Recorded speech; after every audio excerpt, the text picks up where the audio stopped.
Assalamualaikum everyone. Welcome to another episode of Shaam Ki Chai, where I interview Pakistanis doing really cool things. And today I have with us Bilal Zuberi. He is an investor, he is a former entrepreneur, he is a technologist and a partner at Lux. Thank you so much for being with us, Bilal. Thank you for inviting, and thank you for this delicious chai. Oh, you're so welcome. And Zareen's, actually we should be thanking Zareen. So thank you, Zareen's, for this chai. Thanks, Zareen. Hi, Zareen. Hi, Omer. So I'm really excited to go through your life journey, but I want to start right at the beginning. Tell us about what part of Pakistan are you from and where did you grow up? I am a Karachi ka guy. I grew up in Karachi, Gulshan Iqbal Block 2. So what was it like growing up in Pakistan?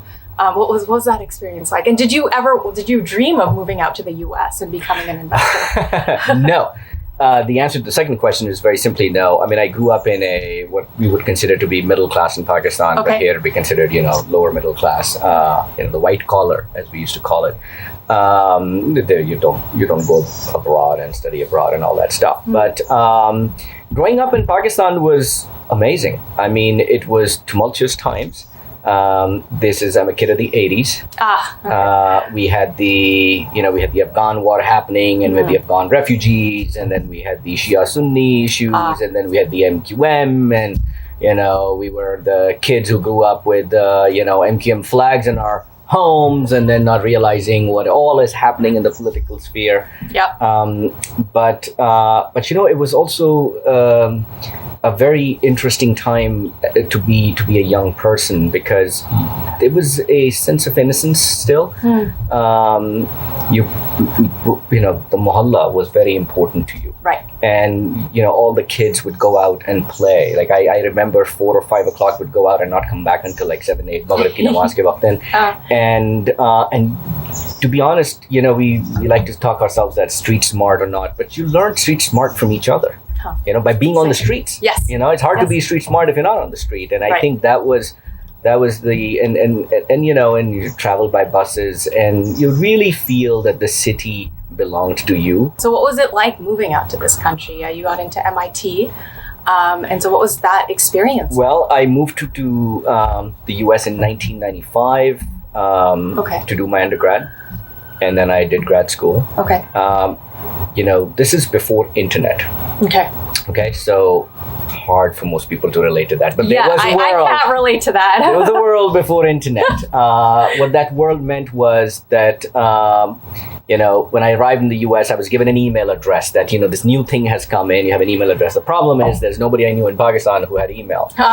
In fact, a year or two later, there was a service that you could send an email and they would print it in Pakistan and then mail it to your parents. So your parents would get their email printed, or your email printed, sent to them.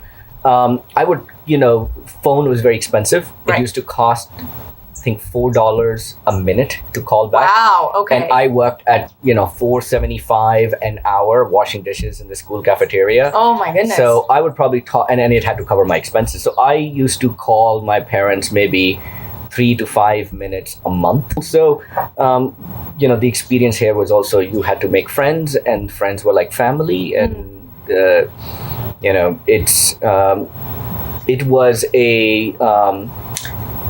was, as they say, an experience of getting to know America, because you realize that at least for the time being, I'm here and this is it. Did you ever want to go back? Yeah, so I came to Pakistan. Came from Pakistan to study, and my father told me as I was leaving, Bilal, you should figure out how to make toothpaste. Okay. We didn't have very good toothpaste, or at least it was very expensive. We still use Dentonic and tooth powder and stuff. And and he said, if you can figure that out, we can start a business. So I started doing chemistry as an undergrad. Oh, very interesting. Okay. And here's the problem. They do not teach you how to make toothpaste in a chemistry undergrad. So that didn't work. I realized that that's not happening, and I ended up going into grad school. And I thought, at that point, after grad school, first after undergrad, maybe I'll go back, and then after grad school, I'll go back. And then after that, it became clear that, I think I'm going to build a career here. In your quest for toothpaste, you got a PhD in physical chemistry, but then started your career in management consulting. And so what prompted that shift? So I was at MIT studying, nanochemistry and physical chemistry, and a lot of really interesting stuff. I thought I would wanted to be a faculty member and I'd join, some university and teach. But there was this nagging feeling that I always had, okay, yaar, what else am I going to achieve besides success for myself? Like at some point, during my grad school, I knew, I've done enough that I will have a job, right? There's a certain sense of security that comes with it. I can always get enough job to buy the food, pay the rent, and so on. But then what else? What are you going to do? Right. And my PhD advisor was an immigrant from Mexico. Okay. And he was a Nobel laureate. And in some ways you say, okay, if I do everything right and, everything works out in my favor, I'll become something like him, right? And I was like, but that just something doesn't quite sit right. That is not what I really want to be.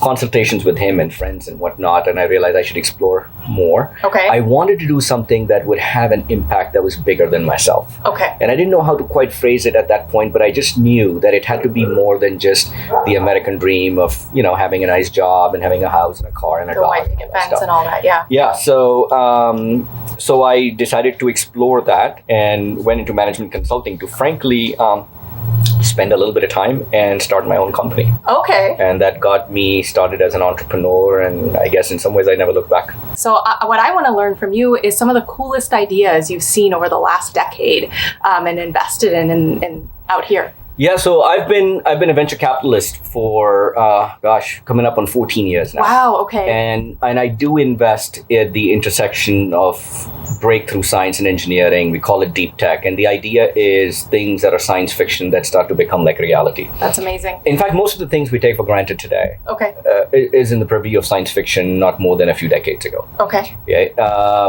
Think about drones flying around. Now I see in Pakistan weddings, and there's like drone photography happening at weddings, right? Yes. Like these drones did not exist 10 years ago. Could you imagine that? Yeah. Now we have these same drones that you see at weddings in Pakistan, bigger size, carrying people. They can lift off of your backyard and take you point to point destination. No need to go to the airports. Yep. And I invested in those spaces. Brain computer interfaces, right? So think about our computers are ruling our lives, as we all know, in many different ways. Our interface with the computer is some form of a keyboard or voice, right? And it's only this fast you can type, or in this fast you can speak. But our thinking capabilities are much faster than that, right? Because I'm talking to you, my mind is processing 100 other things, including temperature and sun and the everything view else. And, and the chai and the taste and the flavor, and all of that is happening in my mind while I'm saying this to you. Yeah. What if you could read all of that? Right. And you could process that? Of course, utility also exists for people who don't have hands, who don't have legs, who are disabled. Right. So anyways, we invested in a company called Control Labs, which is really an interface for, your brain to be read and converted. And, Facebook ended up buying that company for a lot of money. We've invested in autonomous car companies, in Bay Area, we're used to it. But then when my parents come from Pakistan, they're like, there's no driver in this car. And computers driving it. Yeah. So we've invested in those things. We invested in virtual reality, right? Yeah. Like, you can imagine there's so many people who cannot go to. Very early use case was, visiting places that you cannot go to or haven't been able to. Think of all the people in Pakistan who are unable to travel to Makkah, Medina, or whatever religious sites in around the world, and they can now go there and they can experience that and see that and feel that and be there. Right. Not to mention, all the other applications out there. So I think there's a lot happening in the world. You got to build the future that you want to live in. In your opinion, as an investor, what have been some of the biggest hyped ideas in the last decade? Number one, there's always hype. There's always Hype is not a bad thing. Okay. Hype allows people to do more experimentation. Okay. I was in college when pets.com came out, and there was food delivery is something that was done like 15 years ago, 18 years ago, in the first generation of .com startups, and it was a disaster, right? People lost a lot of money and everybody thought this is crazy. But today it's very real. Yes. Right? Yes. You can get Zareen's chai delivered to you. Yes, you can. By somebody else and do it for very little money. Yes. And so I think hype leads to more amazing things happening down the road. Now, what is hyped today? I think there is an incredibly amazing amount of work happening in the world of cryptocurrencies. Interesting. Okay. Yep. But also the hype masters are there. And the nonsensical stuff that sometimes happens there is pretty hyped up. I believe that electric cars are the future. Right. Absolutely. But I also believe that there's a lot of people who are hucksters in there, and the valuations and all that is very high. The thing that is most hype in my world, and putting all this technology aside, because we can go on and on about technology, but the biggest thing that, in my opinion, is hyped around the world is the ability of military jingoism to somehow bring peace. Oh, interesting. Okay. Right? Yep. And, I was talking to a friend and he reminded me that, for the last 15 years, we've been bombing Iraq every year to somehow bring peace to Iraq. Yeah. Yep. And we still haven't learned our lesson that that's not how peace happens. How you bring peace, right? And it's hyped up because right now, if you look at what's happening in the US, we're hyping up, the animosity towards China and Russia and other states. We're about to pull our forces out of Afghanistan after 20 years of being there. Yeah. In some ways, I sometimes feel that government anywhere in the world, ability to bring peace is hyped up. Pakistani tech scene is amazing. I have to tell you that, I don't consider myself to be in any way especially intelligent, smart, or whatever. I'm not just trying to be like, oh, such a humble guy. No, there are 220 million people or so in Pakistan. Okay. They're really smart. They're equally ambitious. Like every one of my little cousins that I speak to, they want to do something with their lives, right? They just haven't had the opportunity. Right. I think technology gives them that opportunity. Okay. Right? Whether they are sitting in Pakistan and, a simple job of doing, evaluation of prices of secondhand cars for a company in Indonesia. They're making a living doing that because technology enables them to do that. Right. I think entrepreneurship in Pakistan is fascinating. Okay. People are generally very entrepreneurial. Okay. People are generally risk takers. Yes, they are. But because what we consider to be a startup path wasn't available. Yes.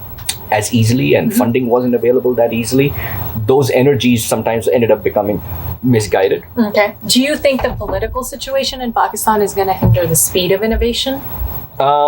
Yes, politics always becomes a pain in the butt anywhere in the world, including the US. Yep. And I wish politicians and frankly government would just get out of the way.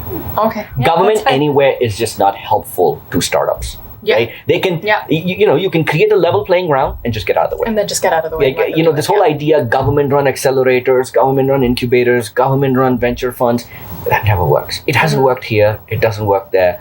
I would rather have, government out of the way so that enterprising individuals from around the world, including the US, UK, and everywhere else, will say, I'm looking for high growth markets. Yeah. And I'll go invest in Pakistan. Yeah. We're wrapping up, and this is a question that I ask everybody that I interview. But the show is called Shaam Ki Chai, and we're very interested to know about the Shaam Ki Chai traditions in your home. And so what was it like growing up with Shaam Ki Chai? What was the tradition like? What did you eat or drink or talk about? Tell us everything. Oh, gosh. I think, as you said, chai is very important to Pakistanis. Yes, very important. And Shaam Ki Chai especially. My Shaam Ki Chai at home used to happen around Maghrib time. So all the kids would leave, we were all playing in the streets, and we'd play cricket, soccer, whatever, depending on the season or whatever. And then Maghrib Azan would happen and we would all come home. Okay. And then chai would be served and we would all, wash up, pray the Maghrib Namaz and sit down. And a few things happened during Shaam Ki Chai. One was if it was a special day, usually, once a month or once or twice a week or something like that, we would have samosa and very jalebi. Nice. Okay. Very so that nice. was a special treat. Okay. The second thing was that was also when we were asked how was school, how was work, any tests, any exams, because basically the idea was, chai pee lo, uske baad homework karo. Yeah. So that was that conversation, and then the last bit was that growing up in Pakistan at that time, the 8 baje wala TV drama was very important. Because 9 baje was the khabarnama. Yeah. Okay. And the whole family in Maghrib was usually around 6-7 p.m. right? Sure. Yeah. So the chai led to the drama, which led to the khabarnama, which nobody wanted to listen to because we all wanted to have dinner at that time. Yes. So it was really a routine that got established, when I was a student in undergrad, and Indians and Pakistanis, and we would get together and we would make chai. Yeah. Wonderful. Yeah. Isn't it crazy how in Pakistan, Indian Pakistani is such a big thing, and you're here and it doesn't matter. You're all part of the same. Yeah, we look Group of for people. familiarity, we look for friendships, and you start realizing we look the same. We have a lot of things in common. You start putting politics aside, because I do not just represent Pakistan. I am Yes. not a government official of any sort. Right. I'm just a person. We have a lot more in common than we would like to believe. Yeah. We have shared history that goes back millennia. Yes. That's in common. Yes, absolutely. And we have food in common. We have language in common, mannerisms.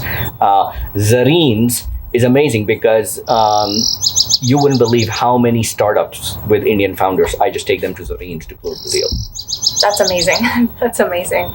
They probably connect so much to the food. Yeah, they feel apnapan, Of course. right? They feel he's one of us. Yeah. And I feel like this is great. I Yeah. can trust these guys. Yeah. And I really do believe that we need to learn to trust each other more. That's true. And I think there's nothing better than breaking bread together and having chai together. Well, that's a beautiful way to end the interview. So thank you so much for taking the time. I really appreciate it. And thank you guys for watching. It was great having you on, and we'll see you next time. Thanks all. Bye. Khuda Hafiz.